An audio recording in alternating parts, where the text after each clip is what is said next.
Hi everybody, welcome to our channel, Rebecca, Stu, and the crew. I hope you guys are all having a great week. Today we're going to do a Dollar Tree craft with their new supplies they have out for the season. But before we get started, if you haven't subscribed, please consider doing so. I'd really appreciate it. Now let's go over the supplies. So we're going to use one of these mason jar signs as well as one of these small wood crates from the Dollar Tree. Here's the tags. You guys can see what those are called. If you can't find that, you can also use just any kind of box you have laying around the house. You just want to make sure that you can cut a hole in the top of it. We're going to use that to stick our flowers through it. We're also going to use some of Dollar Tree wire and some of their ribbon. So I'm using some that I had left over from Valentine's Day. I'm also going to add these berries to it, also left over from Christmas. I'm going to use one of these patriotic bows and a few different flowers, the springtime flowers and some of the red, white, and blue flowers that they have out right now for Memorial Day, as well as some raffia to fill in some spaces. I'm also going to use just some regular scissors and a hot glue gun. You can use Fix-All adhesive too if you like. So let's get crafty. So the first thing I'm going to do is remove the twine tie that is on this mason jar, because I'm going to replace that with the wire because I need mine to be longer to hang on my front door. So then I'm going to figure out where I want this box to go on the back of the sign. So since the flowers are only so long and the mason jar is pretty big, I want to make sure that my flowers stick out the top. And then I just took this little wood box at the bottom just to kind of help make sure that when I glued the box on, it was going to be straight. So I just put that little box on the bottom as like a little guide. You could also just draw a line or use a ruller. I just want to explain why that's down there at the bottom. So I just used some hot glue all around the edge of this box. You can put some Fix-All adhesive on there as well, but I didn't think it was necessary. The hot glue was a firm enough hold because the flowers really aren't that heavy. So once I've got the box glued down, I just went around the outside and touched it up with a little bit extra hot glue. And when that was dry, just flip it over. So then I wanted to put a bow over in this corner. I liked it better than that little star that was there. So then I noticed that it was covering up the words here.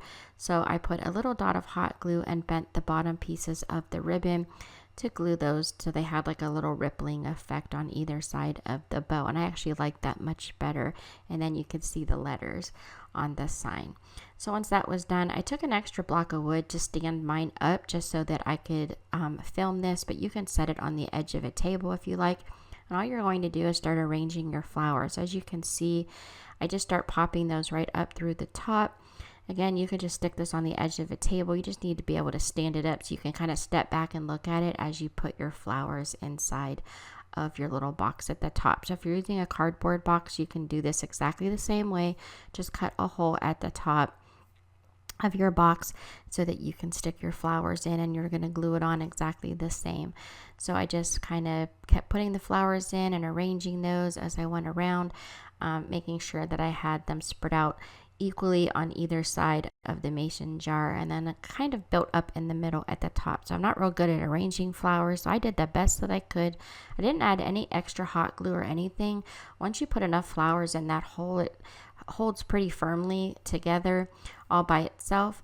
So then I took some of the berries and I cut those down and just wrapped those around a pencil to get a nice little spiral look to those, and then folded those over the top of the mason jar. I did add a little bit of hot glue to the end of those to make sure that they would stay on, just because they weren't going down inside of that same hole that the flowers were in, because I wanted those to dangle down over the sides of the mason jar. And I really love the way this added just a little bit of extra detail here.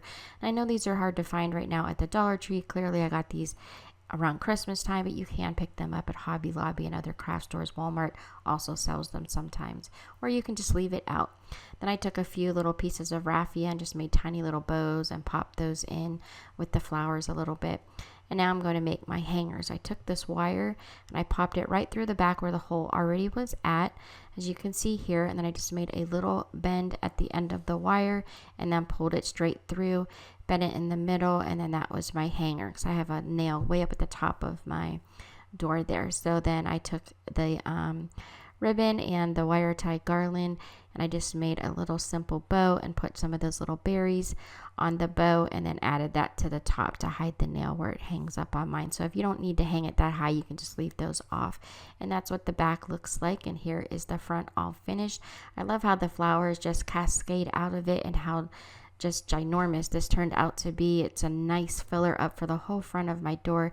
Just absolutely gorgeous. I love it so much, and I can keep it up for most of the summer. So I was really excited about that. I hope you guys enjoyed this video. If you did, please subscribe. I would really appreciate it. Thank you so much for watching. Don't forget to like and share this video. And here are some other videos from our channel you might also enjoy. I hope you guys are having a great day and have a great night. I'll see you next time.